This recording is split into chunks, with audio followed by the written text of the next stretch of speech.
Parent Family Coalition, and I just want to thank Lori for all her hard work in putting this together. All right, thank you, Kathy. So I'd like to introduce our panelists, who, I asked everybody to send me a brief bio and a photograph so I could get the flyer out. And when I realized I had 6 people on the flyer, it became apparent that I couldn't fit everything they said about themselves in the bio.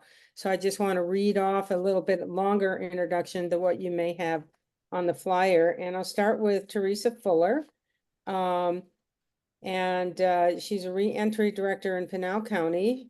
As the Justice Services Administrator Manager, Teresa oversees adult diversion program and the implementation of reentry coordination efforts in Pinal County. For 15 years, she has worked in various governmental capacities within Child Protective Services, adult probation, juvenile probation, and victim services. Throughout her career, she has initiated or participated in innovative projects aimed at increasing the availability and implementation of evidence-based alternatives for community supervision, including Teen Court, the Crossover Youth Project, and the adoption of EPICS training for supervisors and diversion officers, and the development of policies for increasing evidence-based practices in community supervision. In addition to her role as Justice Supervisor Administrator, she currently serves as the director of the 4-year Bureau of Justice Administration funded Justice Reinvestment Initiative Research Project titled Digital Transformation for Community Supervision. Teresa has a master's degree in Family and Human Development from Texas Women's University. So welcome, Teresa. Thank you. All right. Next, I'd like to introduce Tammy Thompson. She's in Mojave County. Tammy is a reentry program supervisor for Mojave County Sheriff's Office. She has over 20 years experience working in mental health and social services, employed with the County of San Diego, Mojave Mental Health Clinic, and Southwest Behavioral Health. She has a master's degree in applied sociological practice from California State University, where she conducted research on poverty and social policies, identifying the ways in which policies are used to regulate the poor. Her research was used to support the Welfare Fraud Diversion Program for the Office of the Public Defender for the County of San Diego. Tammy taught courses in social inequality at California State University, San Marcos. Her education, research, and work experience has provided insight into identifying structural barriers, gaps in services, lack of opportunities, and our declining standard of living. She's passionate about education and helping others heal and building healthier communities. So welcome, Tammy. Thank you. Next, I would like to introduce Dan Haley. Dan has worked in the behavioral health criminal justice system in Southern Arizona his entire career, striving to bridge the two systems through his work at Hope Incorporated and previously with Regional Behavioral Authority with REBA. As a peer living with mental illness and substance use disorder, Dan knows firsthand the power of peers and has been a major influence in demonstrating the effectiveness of consumer-operated organizations across Arizona. Dan's personal experience and compassion have served to inform his role as CEO for Hope Inc. Since 2010, his visionary leadership has forged a trajectory through the never-shifting behavioral health landscape to strategically position Hope within the human services systems as Arizona's premier peer and family-run organization. Hope currently provides peer support services in 8 counties throughout southern and northern Arizona. Welcome, Dan. Good morning, everyone. Next, I'd like to introduce Doyle Morrison. He's in Pima County, and as a member of Pima County's Department of Justice Services, Doyle brings professionalism and lived experience to his work as a returning citizen, a veteran, and over 16 years as a behavioral health technician. Supporting justice involves specialty populations suffering from serious mental illness, trauma, and substance use disorders. During his 3 years with the DJS, Doyle has been allowed to utilize his experience and passion in community engagement to promote, implement, and support change in Pima County through existing community and county collaboration, relationship building, and identifying discriminant criminal justice policies and procedures as the community engagement and equity specialist working on the MacArthur Foundation Safety and Justice Challenge Grant. Most recently, in his role as the Pima County Transition Center Program Manager, he leads a team of 6 justice navigators focusing on supporting individuals transitioning out of custody. Since opening the PCTC doors in July 2023, Doyle and his team have supported close to 1,000 returning citizens from local and state detention back into society with connection to wraparound services and outreach follow-up to prevent recidivism, supervision violations, failures to appear, and mental health substance abuse crisis. Before joining the Pima County Justice Services, Doyle worked with a national medication for opioid use disorder treatment provider, community programs and integrations manager, overseeing a correctional health team for the Southern Arizona region. So his team has also worked with first responders, offering an alternative deflection site for Tucson police and overdose outreach and engagement for the Tucson Fire Department, Knox Alone Left Behind program, supporting treatment for overdoses in communities of color in Pima County. Welcome, Doyle. Thank you. Appreciate it. All right. Next, I'd like to introduce Bea Thayer in Yavapai County. Bea is a systems advocate supporting enhanced collaborations among multidisciplinary teams and enjoys the opportunity to work as the Director of Behavioral Health Services for Yavapai County Sheriff's Office, as well as the Executive Director of the Yavapai Justice and Mental Health Coalition.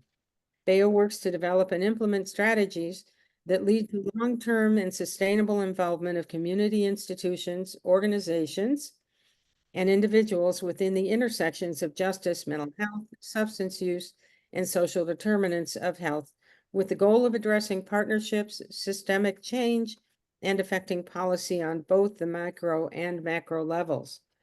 Welcome, Bea. Good morning. Thanks, Lori. So last but not least, we have Troy Grover in Mojave County. Troy is a forensic programs manager with Hope Lives. And Troy says, I have spent 5 years in prison and about 1 year in jail for 7 felonies, and I was not framed. I've been in recovery for nearly 6 years and have been at Hope Lives for over 5 years, where I serve as the self-proclaimed King of the North, or just forensic program manager for Mojave County. In May, he graduated from ASU with his bachelor's degree. Congratulations and welcome, Troy. Thanks, Lori. All right.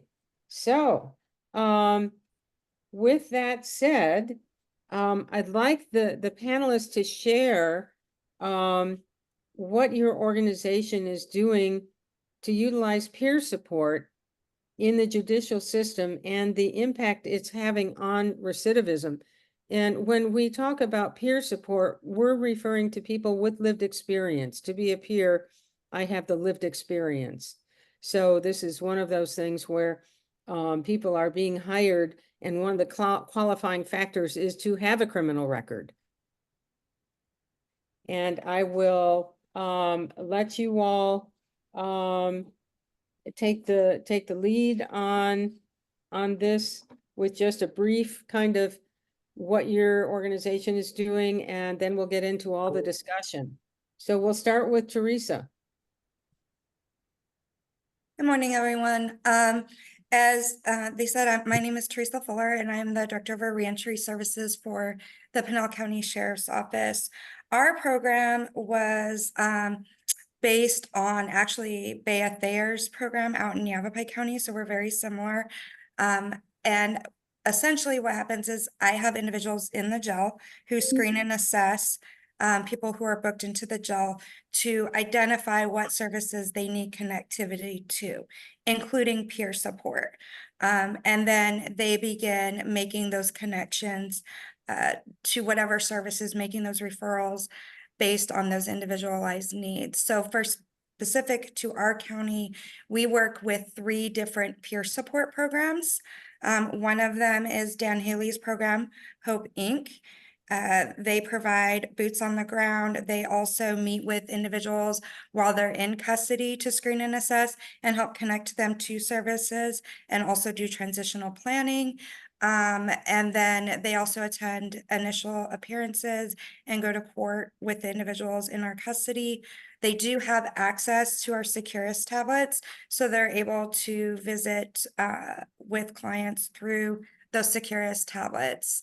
We also work with Casa Grande Alliance, who is a community-based peer support provider. They also can meet with individuals while they're in custody through our Securus tablets. And then they provide transitional services in the community, help connecting them to services based on those individualized needs. And lastly, we work with U-Turn Health, who is our virtual peer support provider. They do a introductory call with the individual while they're still in custody, but primarily provide virtual peer support services upon release for up to 9 months after they're released from the jail. They also provide peer support for any social supports that person might have or family members. So we can get them connected to services through U-Turn Health as well. Currently, our program has been in effect since mid-July. We became fully operational in September of last year. And since then, we've provided over 300 referrals to peer support. Because we're under a year in operation, we're still gathering all of our data with regards to outcomes and measures.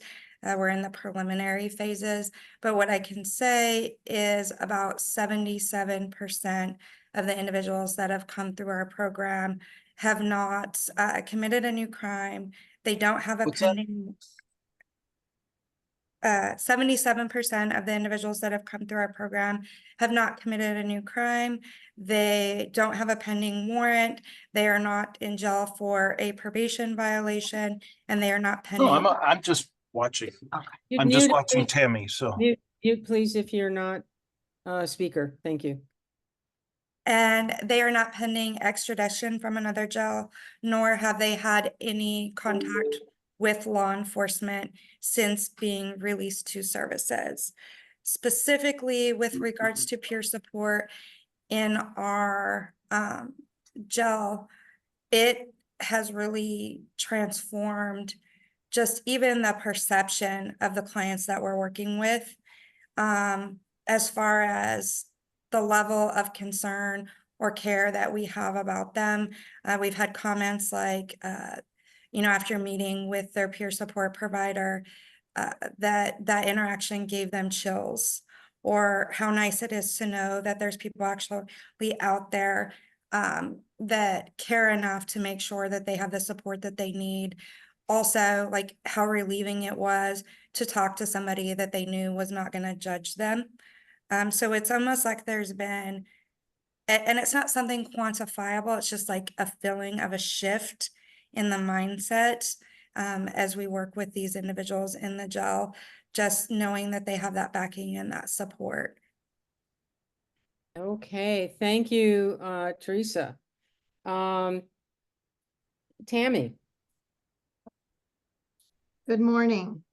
Okay, so here at Mojave County, we meet with every individual booked and try to engage them in services. We provide referrals to everyone who's booked, which includes referring to peer support. And then those who are agreeable to connect with services, we do that, which always includes peer support. We work with Hope Lives, and we started working with them back in July of 2023. So an example, for 6 months, from July to December of 2023, we had 300 connections made with Hope Lives. And then we ran into some funding problems. However, they pulled through and things are up and running again. We work with the specialty courts who rely heavily on peer support, the Health and Wellness Court, the Quality of Life Court, Veterans Court, and Mental Wellbeing Court. And I just want to say peer support is crucial in what we do. And we do not have our recidivism data yet. We're just now starting to work on that. However, I want to say that recidivism is an important measure. It's not the only measure of progress or lack of progress. But the services that Hope Lives as peer support does, they encourage, guide, they support these addicted individuals. They navigate within this system that is actually working against what we're trying to do. And they somehow find a way to do it. You know, their access insurance is suspended. It's difficult. We can't apply for insurance while they're incarcerated. Well, we can, but there's barriers to that. So very rarely can people get on insurance. In 2023, SABG funding was reduced. Community reinvestment funds was reduced for them. And also behavioral health providers are sometimes a barrier because they're working under a current traditional model that expects individuals who are addicted to seek help, schedule appointments, and follow through by attending appointments. And many of these individuals that we serve are homeless, they're surviving minute to minute. And as we know, fentanyl is highly addictive. Normal brain functioning is disengaged, and those are the areas of the brain: decision-making, goal setting, and impulse control. And of course, inadequate housing. That's the big elephant in the room. And Maslow knew this was a need in his hierarchy of needs. It's embedded within the social determinants of health, labeled neighborhoods. You know, so you look further, it says safe housing. And so it's unrealistic to expect these individuals to function at a higher level when their basic human needs are not being met. But Hope Lives comes and somehow they make it happen. And it's just amazing. And so this is the trend that I see. So yes, I do know that some recidivism is reduced. However, this is what we do see. We'll see somebody highly addictive come in and they don't want anything to do with us. Then the next time they're booked in, there's a connection. They recognize their reentry coordinator. And so they're open to maybe connecting with Hope Lives. So then the next time they come in, they've been connected with Hope Lives, they're agreeable to go into treatment. They don't stay. Then they come in again. And so it's these small steps of progress that are so meaningful and so important. And recovery takes time, patience, and celebrating these small steps, that which recidivism doesn't measure. Thank you. Thank you, Tammy. Dan. Good morning, everyone. Tammy, just a quick update. We have an MOU that we've sent over to Mojave Behavioral Health, and we've actually hired a position for your area. So once we get the MOU back, we'll be reaching out to you and setting up another meeting to talk about, you know, where we can fit in and help the services that you're looking for, along with Hope Lives. Again, my name is Dan Haley. I'm the CEO of Hope Incorporated.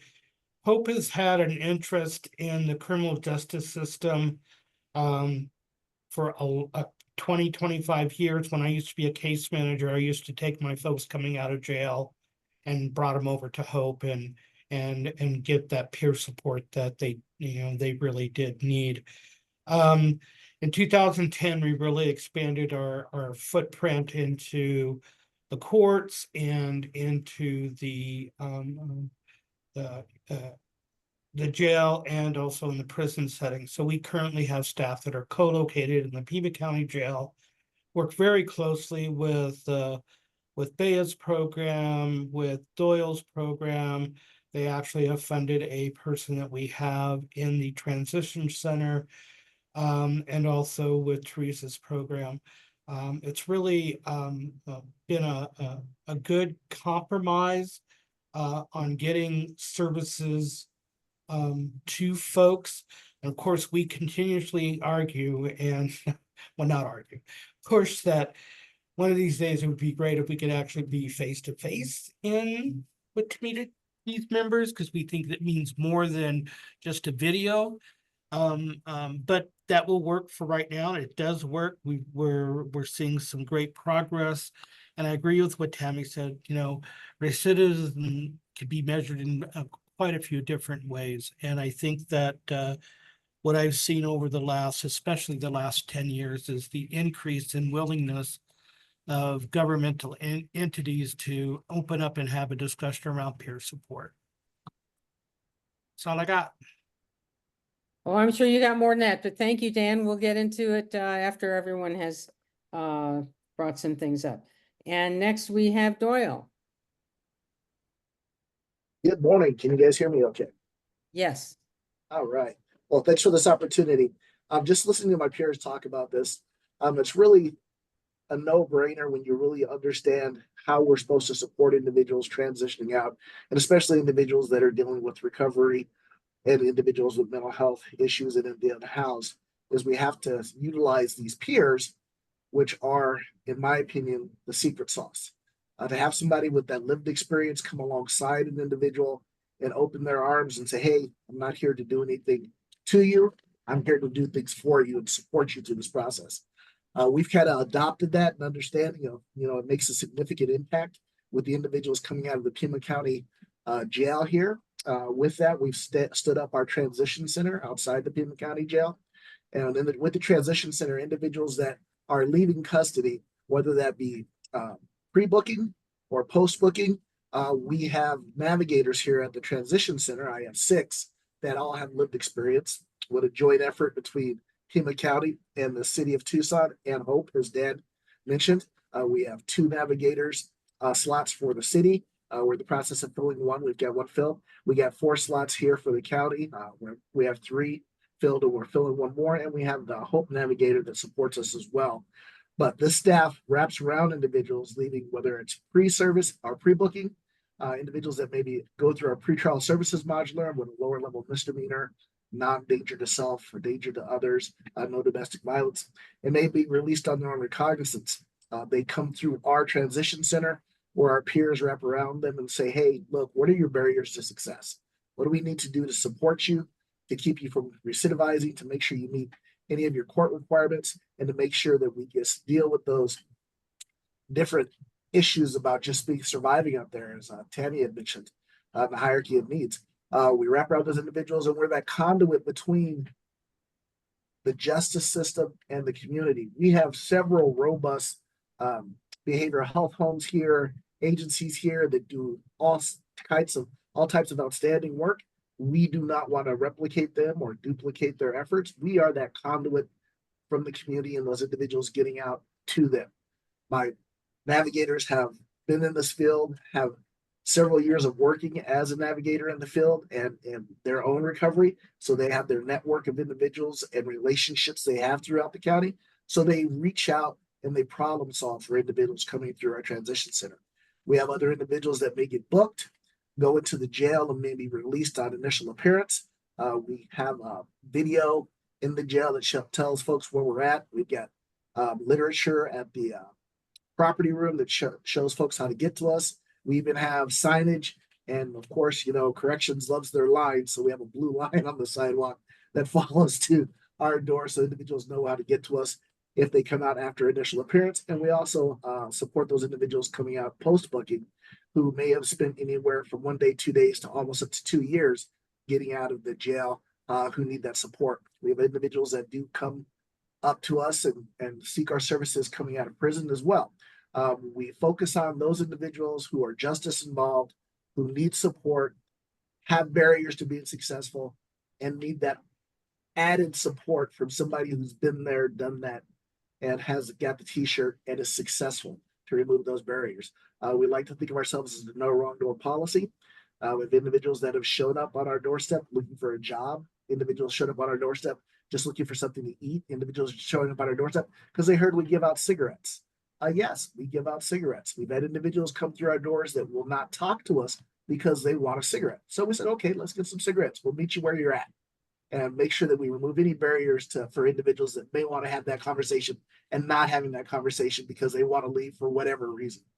So we've opened up, making sure that we're trauma informed, we're client centered, community centered, and focus on those different the social determinants of health to make sure we support those individuals in any way and form we can with immediacy, because we all know that it's very difficult for somebody who's working with a health home in the jail, and that case manager says, hey, when you get out, come see me and we'll set up an appointment, we'll do an intake.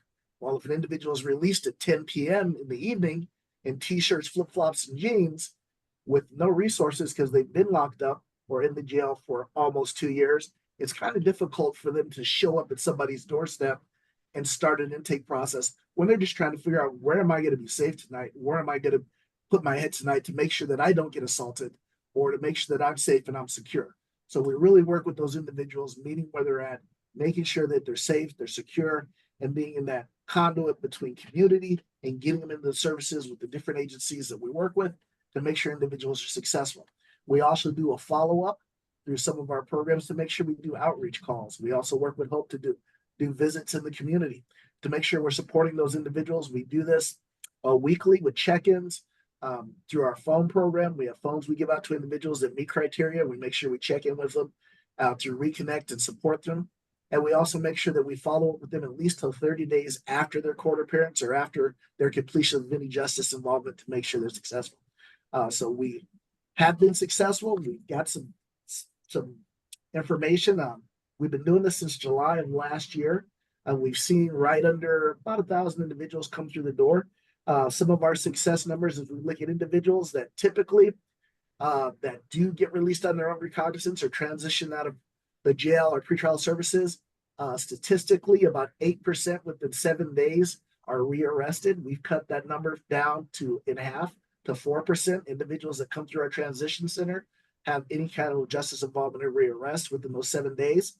Within 30 days, the statistical norm is about 27% of individuals do have some sort of rearrest or some sort of carceral involvement. We've individuals that transition through the transition center within 30 days, we've cut that number down to 9%. So we're having some statistical success in working with folks and making sure that the model that we use through the peer support and making sure that individuals are supported with peers and individuals with lived experience with trauma-informed and client-centered.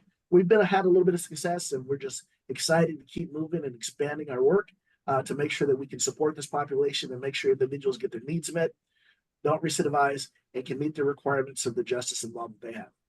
Appreciate it. All right, thank you so much, Doyle. And next we have Bea. That was great to hear about that program. Thanks. So, Lori, if you don't mind, I was actually just going to kind of talk more about the why that I believe in peer support services. So before coming to this position, I was the justice liaison with the Northern REBA. And I was there when Hope Lives came to town up to Flagstaff. And it was such this great, amazing aha moment of getting that, right? If Bea, the case manager, were to come and say, come on, Teresa, you got this. But for somebody to come in and say, no, I know how scary it is right now for people who are justice involved. And I just thought Hope Lives was this amazing model of forensic peer supports. And I even had a grad student intern, write their thesis on the differences between Hope Lives and the forensic peer support model and our amazing peer supports that are embedded in behavioral health, because there seemed to be this, all of a sudden there was a territory thing going on, right? That, hey, the behavioral health home has peer supports, so why do we need to open up and share with this other entity? And just the difference with the forensic peer supports on it. Plus, I love the peer run agency model as well, because they can cross over all of the different behavioral health providers. It doesn't matter which behavioral health provider you're involved in. We can focus on trying to get somebody into that peer run agency's hands, and then they can help get the person also to the different services that they need. So when I came to Yavapai and focusing on the coalition and all the different parts of the sequential intercept model, I could see where a couple huge gaps were. One was we were working really hard with the jail and identifying people with needs and trying to get them over to a provider when they got released. And so it could take an hour just for that drive, and then you're sitting in the waiting room, and then somehow between the person sitting in the waiting room and the time that they were supposed to meet with the provider, that individual just magically disappeared. So like Doyle said, there's folks want cigarettes, right? Or just something, things are coming up, or you're just antsy and you want to go see somebody. And we worked really hard with our providers about how can we get peer support sitting in the lobby, their peer support sitting in the lobby when people come over. But it was so erratic, and of course staffing, it was getting really, it was a hard thing to coordinate. And then our court system and our judge, especially in recovery court, said, I really want somebody who's gone through this before with lived experience to be a mentor. And again, trying to work it out with the different behavioral health homes and the whole HIPAA and the privacy. And then we're going to find somebody who was a past drug court graduate, but then they had to go through the training, and was it enough time? It was just really, really cumbersome when one of our providers said, hey, there's this great entity called Hope Inc. And we would love for Hope Inc. to come up to Yavapai and maybe fill some of these gaps. And so we were very grateful when Care First was able to make that happen and have them come up. So currently, we do have a means of getting referrals to Hope Inc. while people are incarcerated. So as Tammy and Teresa, the same idea, the model, we have coordinators who screen folks and talk with them, and it's under my instructions that as soon as they say they want any kind of service, send over that Hope Inc. referral to even get that started while everything else is trying to get worked out, so that we can start that conversation. And then we have a reentry connection center at our new facility in Prescott. One day we'll have it in Verde as well. But then part of the plan there as well was, if folks come over after getting released and they say it again, that they want services, to try to get Hope Inc. involved as soon as possible. But of course, all the timing's difficult, and staffing is really, really difficult. And so the connection center here now has Janet Darcy, who's on the line as well, and she has lived experience, I don't think in the forensic world though, and is working as a peer to try to keep people more involved until we are able to completely make that warm handoff back with Hope Inc. And we are working with the courts. We do have Daryl sitting in at recovery courts, but hoping to get that new staff person on board to get really engaged with the people in recovery court as well. I think there's lots of spaces available for peer-run agencies and peer support within our system. I do believe Leah Farrington is on the line as well, and she's part of the coalition and with our court-ordered evaluation agency. And I believe that there's steps to try to get Hope Inc. involved in that part of the justice system as well, to help those individuals and support them as they're going through that kind of crazy, scary experience that they could be going through as well. So it's ongoing. I don't have specific statistics related to folks who got connected to Hope Inc. yet. The way that we measure our recidivism, we haven't had them here that long, and I'm actually just kind of working through how do we increase the quality of the connection from our side to Hope Inc. To really get that engagement going. All right, thank you, Bea. And Troy with Hope Lives. Thanks, Lori. I think I'm gonna copy Bea because she was talking about the why, and I feel like the why is such an important part of what we do. Hope Lives in Maricopa County is in 9 treatment courts, and in Coconino County and Flagstaff, they're in 4 with 3 mental health courts and a family court. And in Mojave County, of course, we're in quality of life court. And yeah, and we also do reentry with Tammy at the jail here. And before I was in this meeting this morning, I drove to Bullhead to pick up somebody that was released yesterday, and took her to get to DES to activate her benefits, and then to Southwest to set up her level of care change appointments. And the conversation that we had in the car from from the house to DES was, I think, the point of the whole thing, because she was talking about she'd been incarcerated for I don't know, close to 3 months. And so what happens, like we gain weight, and then like she got out of jail, and none of the clothes that she used to have or either fit her or they're gone, because the people that we used to hang around with. And that conversation, I think, because I know what it's like, which is like, oh yeah, I know exactly what it's like to get out of jail and to go to treatment and not even being wearing underwear that's my own, because other people, because I was coming straight out of jail, I think that's the why.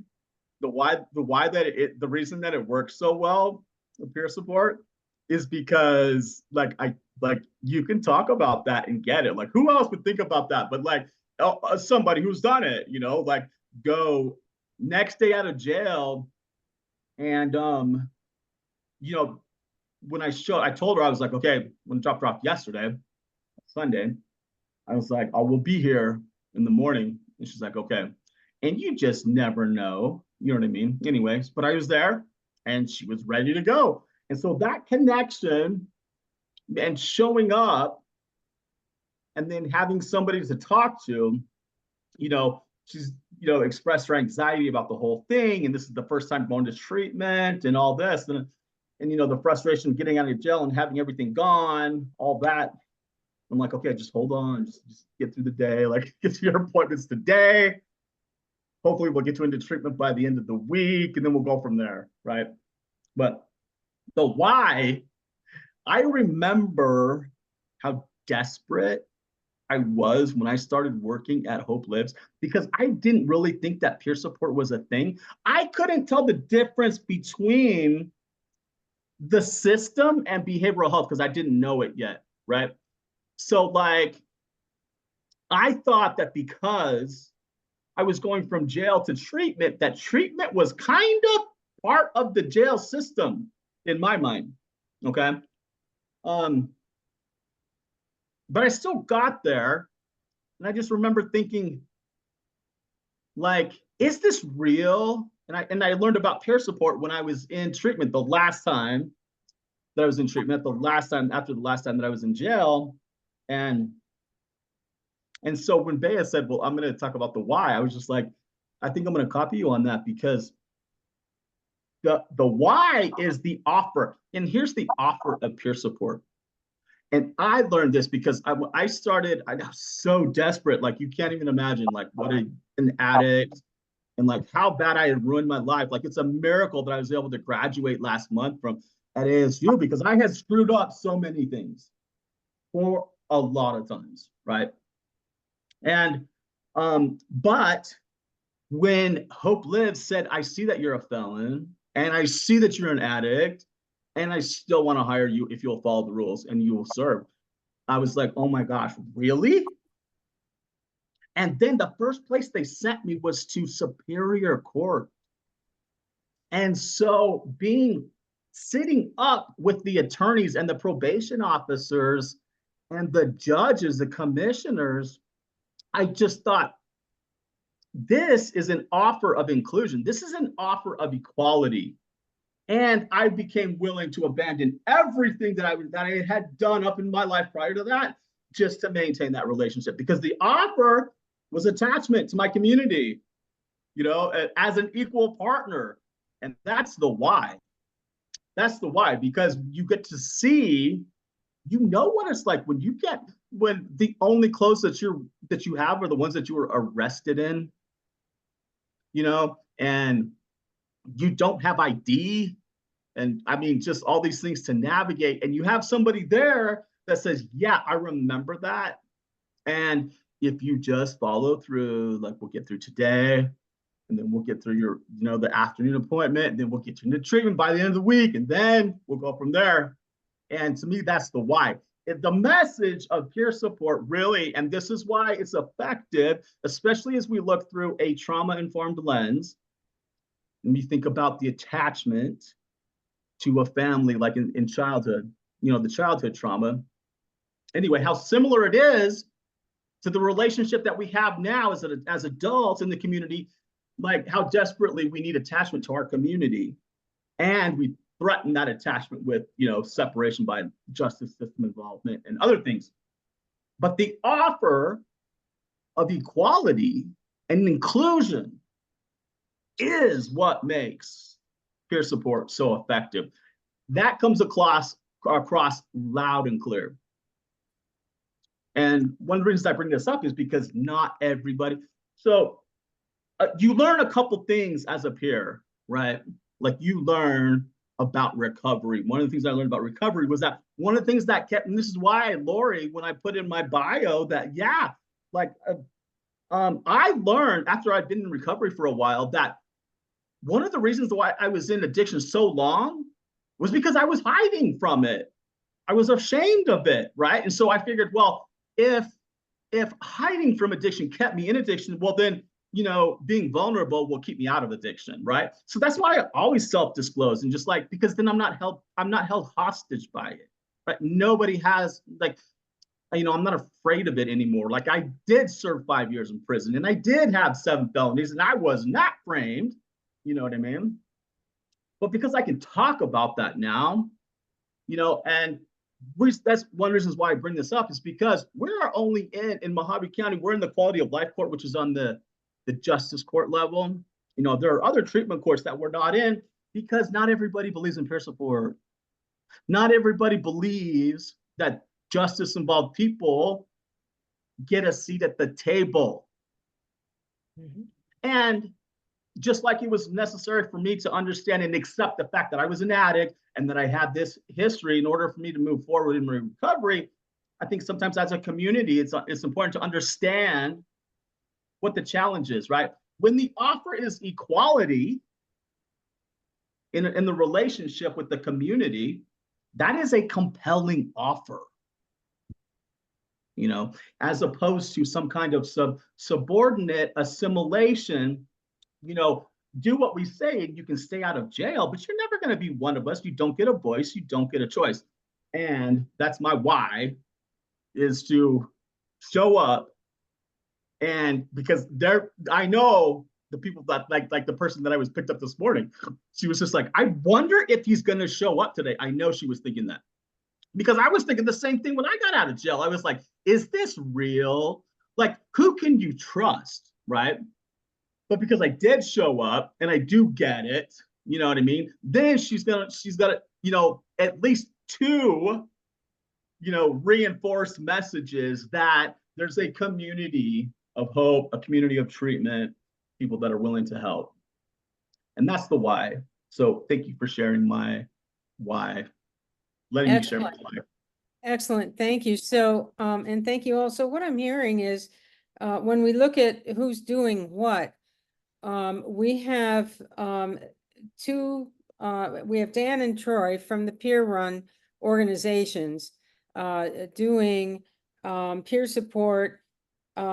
In some locations that includes reach-in, meeting with people while they are incarcerated. Not every location, but I think that that's one of the things we're seeing. And the wraparound support with the discharge, which includes transportation, because county jail isn't going to be providing that transportation. The clinic may not. So the peer support this is where you start with that connection, and the connection is so crucial, and the part of just showing up.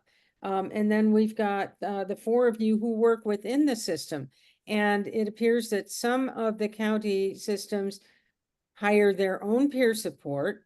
Most of you are utilizing organizations that, hey, that is what they do.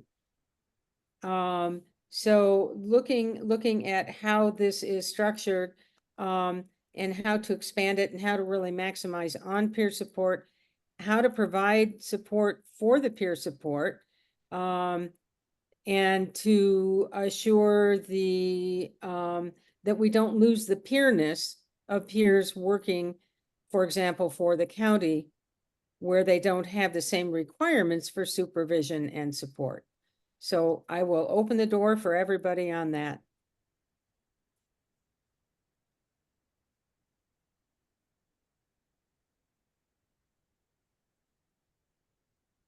I guess I'll jump into that. So, one of the things that I really focused on, this is not my first job working or supervising peers, but in the fields that I have worked in, I really try to focus on the career path of peers. More often in our society, they, as Troy said, they're not necessarily welcomed as a profession or as an individual that has the experience of somebody who may have a 4-year degree or their graduate degree in behavioral health or criminal justice. But to have somebody who's had that experience, who's established themselves as a peer support specialist or recovery support specialist or forensic support specialist and has worked in the field for quite some time, often sometimes becoming a BHT, but also have worked their recovery for a significant amount of time. Because we have to understand a lot of the individuals that are peers that we work with have their own recovery that they have to focus on. So really making sure, first and foremost, that from my perspective, the individuals that I work with, the peers that I hire for the Department of Justice Services working with me in the transition center, I look for individuals that have experience in the field and have been working in the field for a while and have been successful.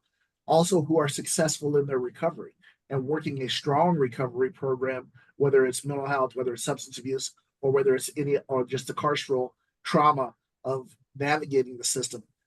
Those individuals have the opportunity, and I feel blessed to have the opportunity to bring them on as a county employee with county retirement, county benefits, county pension, and also different other benefits to help progress their career when they want to go back to school, continue their education, get that undergraduate, get that graduate.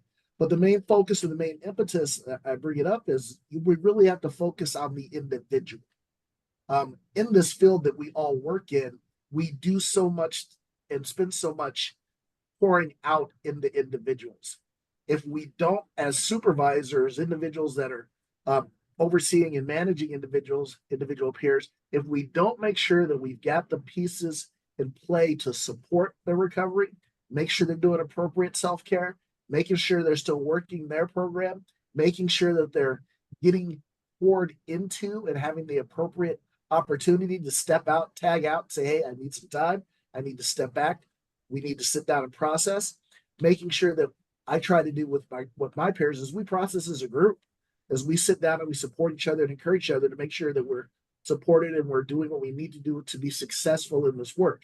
So really sitting back, identifying a support plan, a career path, a long plan of supporting individuals down this career path and making sure they have all the pieces in play to be successful in this career field, to make sure that they're being recognized for what they've accomplished and what they've done, and understanding that this is a actual career path, a career field, just like any other career path or career field, with individuals that had the experience in this field and in this area to be successful and to eventually become supervisors in this field, in this area of expertise, and give back from what they've learned, and also make sure that they're replicating the same support they received as they become supervisors and work with other experienced or novice or new peers in the field to make sure they're getting the support, they're getting the self-care, they have the time management, they're having that balance of life and their recovery in order to support each other.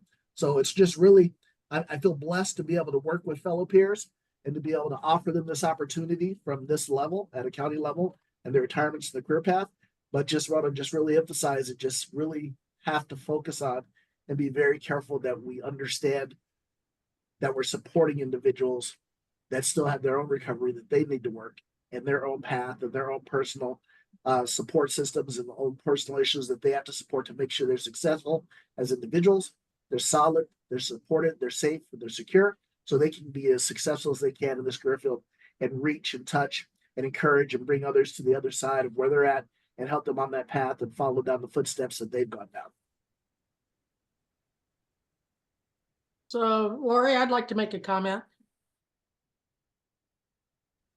Go ahead. This is Kathy Dasher. So, Doyle, you've raised some issues that, it's great that you're in this position to really adhere to the strengths of peer support. You know about it. As we know, the counties don't have to adhere to the Medicaid, peer support rules.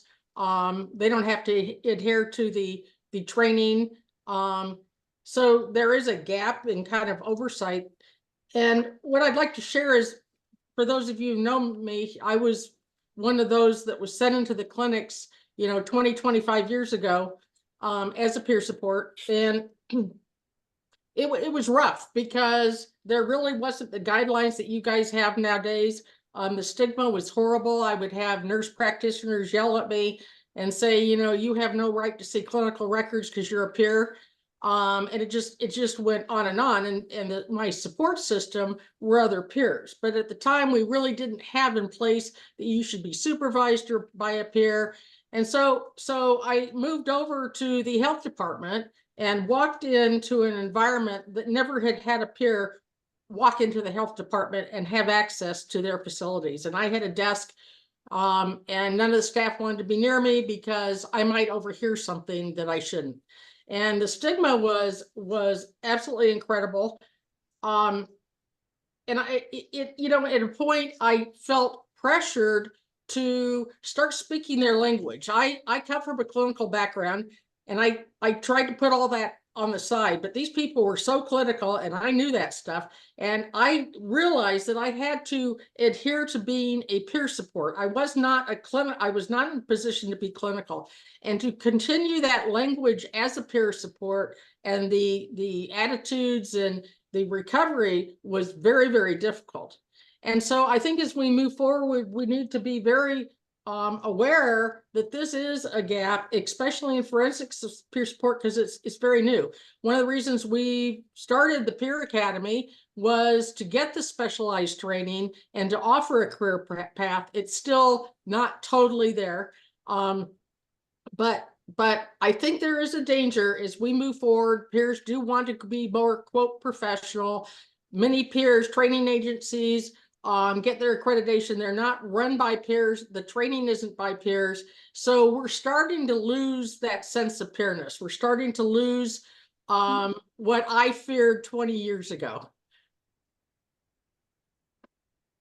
I would just like to tag along with the career path that Doyle was talking about, and the stigma that Kathy's talking about. And what I realize, or what I'm seeing, having worked as a behavioral health technician, and then also in some of the trainings that we're going to, that peer support is actually carrying the weight of the behavioral health system.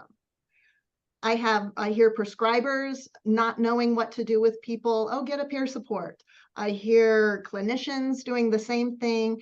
And then it's just ironic that the hierarchy is the way it is and the career path, yet everybody's looking down at peer support to solve the problem.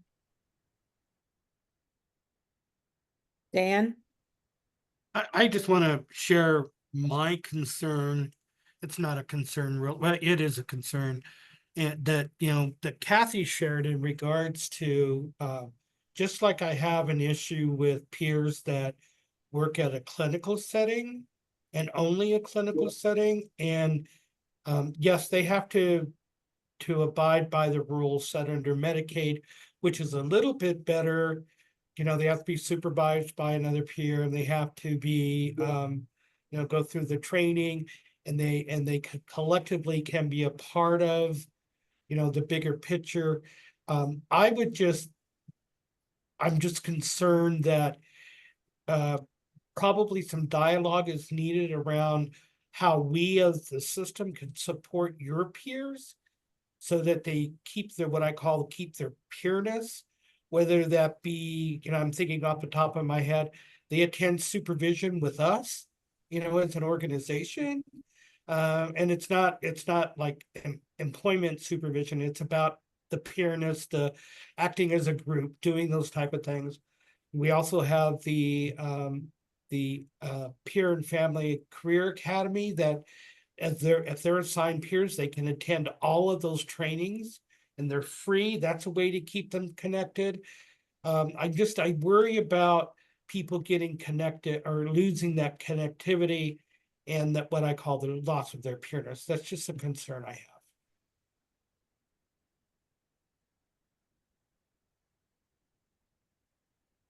Thank you, Dan. And I think, Dan, Dan, to me, I just lost a very close friend, a man that I took care of for 5 years. And it was a system failure up here. And it was a failure of just the medical people just not doing their thing. And what I found is I didn't get any support from my local committee. I live in Cherry. But where I got support was from Lori and Dan and all these people, these peers that I have worked with and been very close with. And to me, you know, I keep finding that I have to go back to that community in the work that I do. Up here in Yavapai County, the stigma is very real. People don't even know how severe it is. And it's those people that I continuously go to for support, and it's wonderful. But if you're isolated in a job and you don't really have those contacts and that support, it's very, very tough.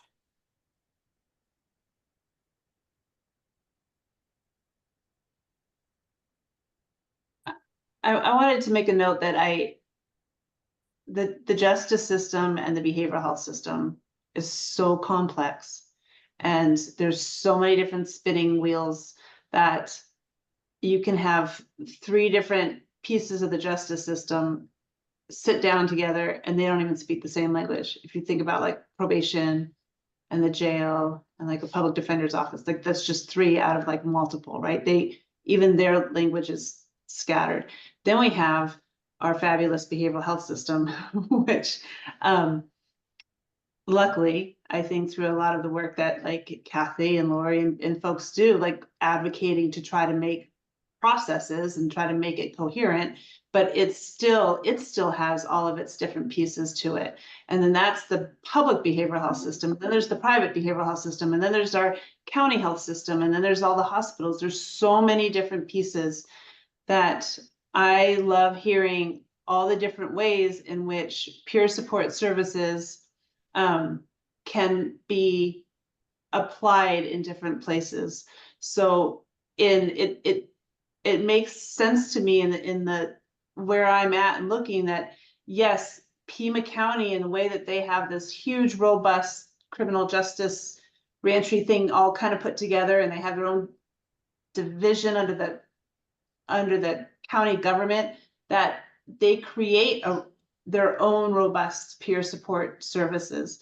And to have other different private ones pop in, like U-Turn Health, and what they have access to in providing a bunch of educational videos onto our system, or our tablet system. Like there's just so many different ways of, there's so many holes. These cogs don't all work together, and there's so many holes. And so I hear you, Kathy, and saying like that fear of losing this consistency, but we need all these different ways to access. There's all the funding pieces too, right? Like follow the money and the funding. So it's a cluster and it's a barrier, and who's going to pay for what? Can we just have a hired individual who doesn't have to encounter? Oh my gosh, that would, I mean, right there is what we need, and how many times we can put that in there. But I love, I'm writing down a lot of these ideas too of how those professionals, no matter where they're a professional at, can still have access to more of this unified sustainable training and fellowship, right? So Doyle's folks joining in on the Peer and Family Career Academy, and if Yavapai County and their health services, like, does that, wants that peer part, like, can we jump in on that training so that they can speak enough of the same language with Hope Inc. to be able to help make those those hands-off, those transfers better. So my point is that it has to look so many different ways. I know that, like, it's never gonna work on one size fits all, but I love the fact of all the work that you guys have done to make it in Arizona, that there is something that we can all kind of hang to have the same language when it comes to the peer run world. And Ben, I totally agree with you. I think what also has gotten so much better is just the communication between the entities. And that's a key to keep things going and to have, have peers at the table, have peers are working in some of the entities. So I think it's, a way for us to make sure that we will help and ensure that you keep their peerness, and whatever we can do as organizations, we will definitely be able to do that, as long as the communication is there. I'm just thinking about, what would be cool is, we have a jamboree coming up in, I think, September. I'm going to invite the Pima County peer supports to come to our jamboree and just kind of just hang out. And it's, they don't have to do anything, just come and be with other lived experience people. That means so much to our folks because they can easily be sucked up into a system that, I don't know how many times I hear people that leave us, go to someplace else, then come back and they go, we came back because we weren't peers anymore. And so, you have those folks that are always just want to be at a peer entry level, and you have those folks who want to move up, and that's fine. Let's encourage them. Let's move them up. But I think that we as either the academy or this coalition, we can, we'll keep looking so that we can help you guys ensure that you guys are having the tools that can help best your folks, because it is real important. Now, of course, Dan, what we need to be is at the chair table from the very start. You have always said this. Instead of being asked to join once things have been set in place, because it's the path has been set. We need to be there when we're first planning to have, re-entry or whatever, from the very beginning. Sorry for interrupting. no. That's a great way to jump in, Kathy, because I agree. Captain Bischoff and Tammy in Mojave were excellent at this. Just right in from the beginning. And it makes such a difference. It makes all the difference in the world. Because all the people that we talk to and they see the interaction, they see us in the community. Like, we'll run into Captain Bischoff when we did just last week when we were at a Revive was opening up a new women's one in Kingman, and he talked to our group. And so having, like you said, Kathy, a seat at the table, that in the face of you can't vote when you're a felon in Arizona, and so many other things, right? Like, it's just it's the offer of equality. And if you look again through a trauma-informed lens, like, our people need connection to the community. I agree. Being invited before instead of after. And I think each one of the providers have done it a little bit differently. And I would encourage you all to be the spokesmen for other counties that are deciding to do this. It's like, bring peer family members in at the beginning, not after the fact, because first of all, it pisses us off because we weren't brought in. I'm just being honest. Second of all, it's just, we have a lot of insight that you may not have, like when you're trying to do wraparound services and make sure there's funding attached to it, and this and this in the public behavioral health system. We are a resource to you all. So I would challenge the folks that have, had us at the tables to continue to do that and be spokespersons to other folks that are thinking that they want to be, to do some of the work that you guys are doing.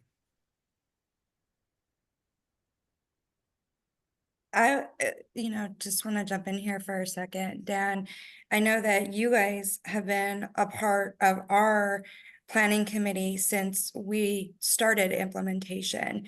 They were there in the beginning. Members of Hope Inc. have actually co-chaired some of our high priority subcommittees. Chris Chavez is actually helping us.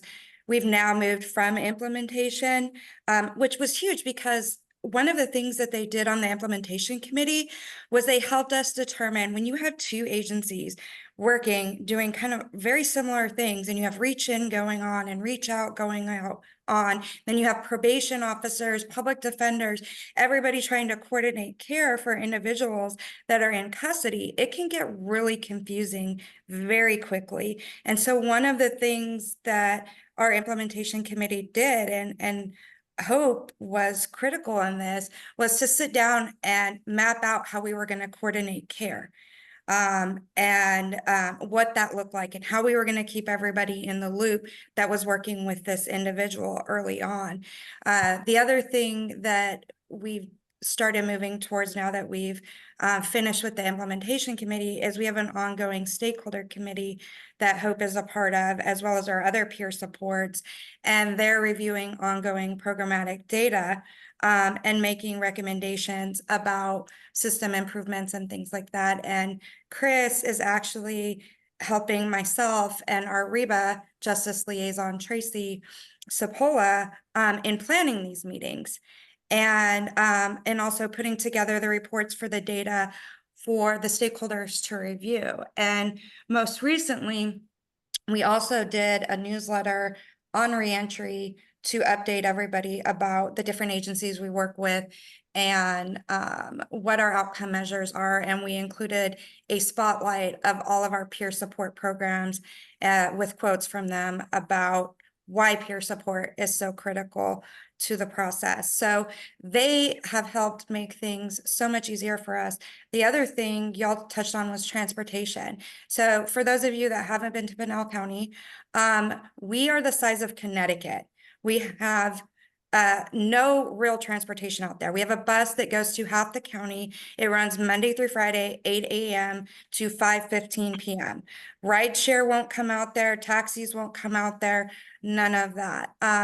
And Hope Inc. has actually been critical in helping to get individuals released from the jail, transported to where they need to go back in the community as well. So something we would not have known had they not been at the table early on to say, hey, we can do these things.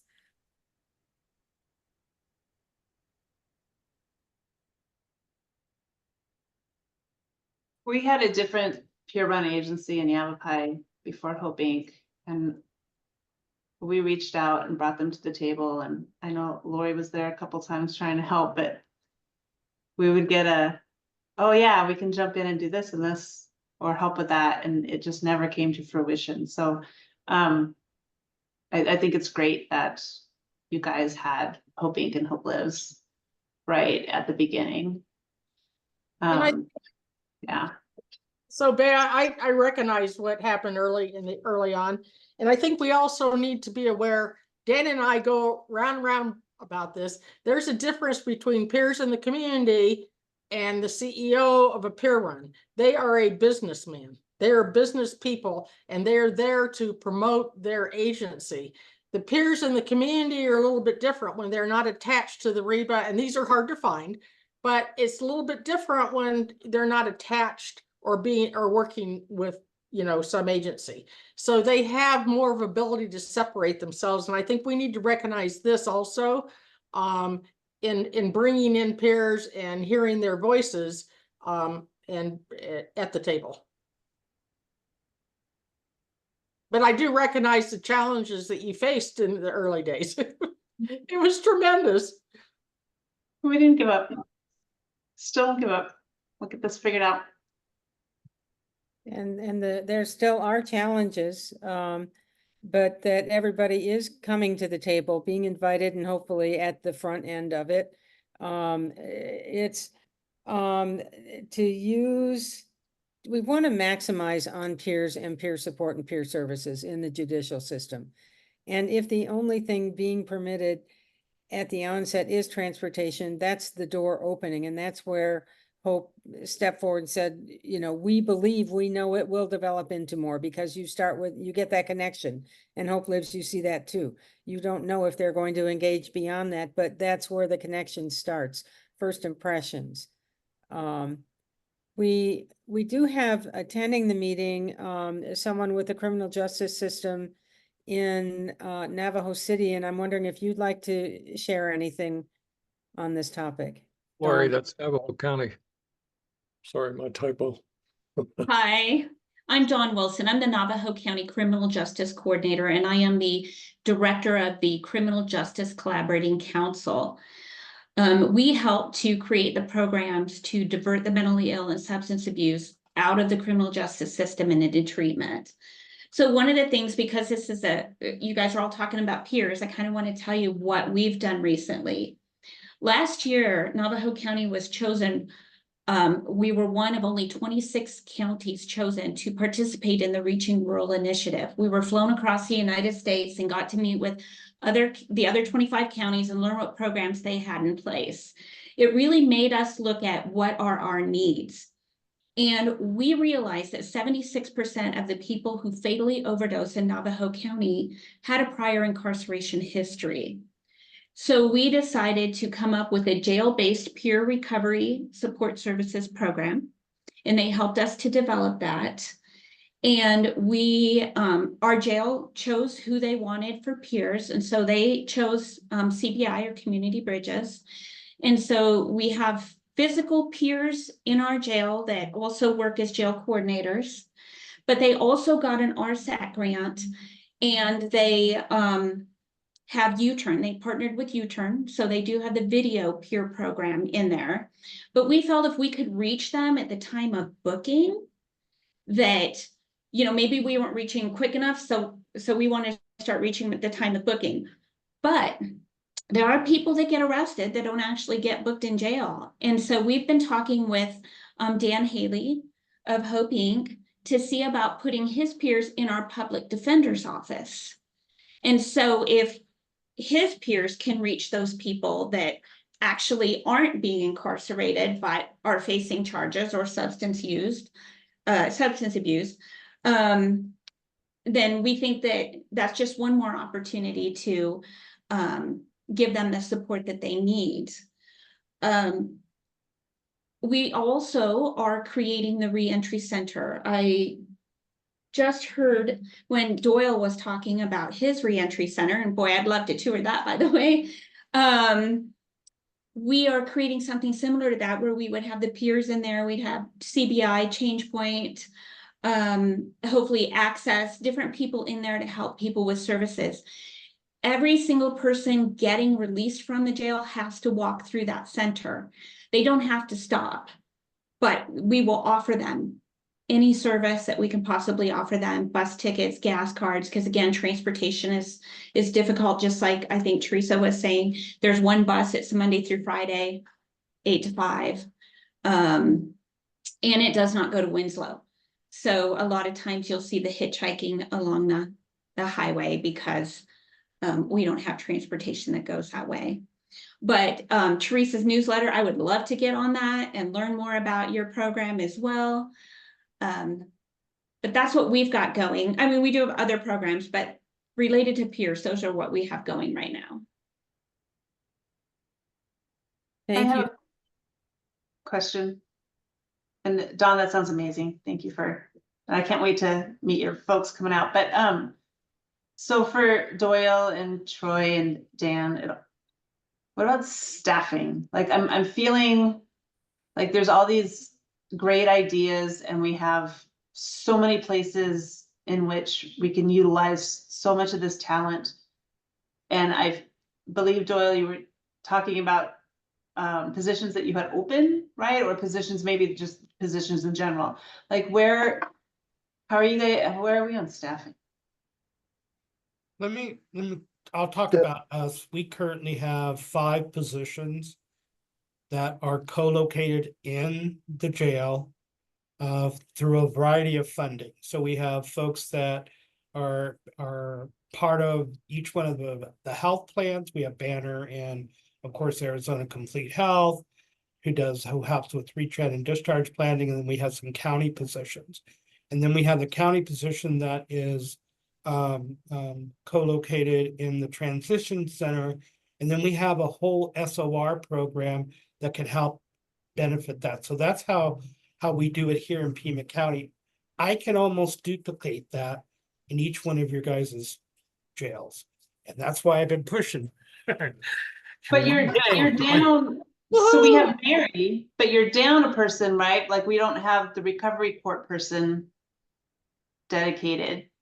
And I'm just, is it hard to find? I mean, I know Well, it's hard to hard find. across every profession, I think at this moment, to find staffing, especially staffing for direct care positions. People, I don't know, they've gotten really used to working behind their computers or something. Like, I feel like it's really like our hands on, boots on the ground, whatever that position it might be, a nurse, a teacher, that it's really, really, it's getting hard. And so, Well, it's a challenge for us to find folks that can go into the jail and get the clearance. And then the bigger challenge is actually people that have a valid driver's license within the last 39 months. That's the biggest obstacle. And our most insurances want that 39 months of free, so they can drive our vehicles. So those are the 2 obstacles. The one we even up north, we find people we can get into the jail or could go into the jail, but they can't drive for us. So that's the biggest obstacle for us at this point. Same thing for Hope Lives. That's Yeah. the number one. Like we've been hiring recently, and that's like the first. It's number 2. It's the second question in our interview process. So Yeah, with ours, in our positions, we're not entry-level positions for peers. We really are focused on identifying those peers that have worked with agencies like Hope, Lives, Hope Inc., different health homes who are ready to take that next step in their career or to move on in their career. So we really focusing on that. But we do have obstacles as well. We do find from my experience, some of the staff that I've lost have been due to health issues behind their substance abuse, chronic health issues that have manifested themselves, and they're dealing with that and trying to navigate that. I've lost a few folks due to that. And again, understanding in this field as well, relapse is part of recovery. I've had individuals in my previous positions that have had situations where they just relapsed, and we had to work with them through that, or they would not be honest and forthright with it. So we didn't get the opportunity to work with them, so we had to let them go. In my previous employer positions, so it's just really understanding who you're trying to hire and then doing the appropriate outreach. We have struggled at times to find individuals that have a significant background, who are no longer on paper or parole, or having fees. But what we really focused on is working with removing those barriers to get individuals to be part of our organization through that. We've had to, specifically my director, work directly with our HR department to say, okay, look, some of these prerequisites that we would have for individuals through other county positions that may be parallel to this, that is not the prerequisites we want for these individuals, because we are specifically looking for individuals that have lived experience. And with that lived experience comes some of those things that Troy and Dan talked about, whether that's driving, whether that's fingerprint clearance, whether that's still being on paper or still having fines and fees. So we're really working to make sure that we are not being biased in how we address these individuals and make sure that they're getting a solid, equitable look across the board to be employers and to come work, to be employees and come work with us, and really focusing on HR to remove stigmas, to remove some of the barriers to employment and some of the other things at a county level. Thank Thank you you. for sharing that. We have about 1 minute if anyone would like to make a closing statement or address a question to the panel for that before we go into the final stage of the meeting.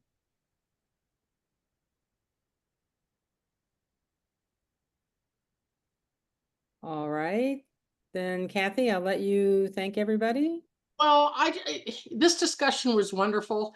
25 years ago, when we first started peer support, the concern was, could we continue that profession and maintain our peerness? And it's been a struggle when you have Medicaid and all these different changes, and we've expanded into judicial system. And like Bea said, it has been difficult. And the kernel to our success is that it's you guys. It's those of you that are brave enough to maintain, continue as peers. And for those of you that recognize the value of maintaining our peerness. So I just want to thank everyone for this discussion. It's been good. And frankly, I didn't think we'd have peer support 20 years. I didn't think it would last this long. It is. A lot of that has to do with Dan Haley and his tenacity and whatever, but thank you guys so much.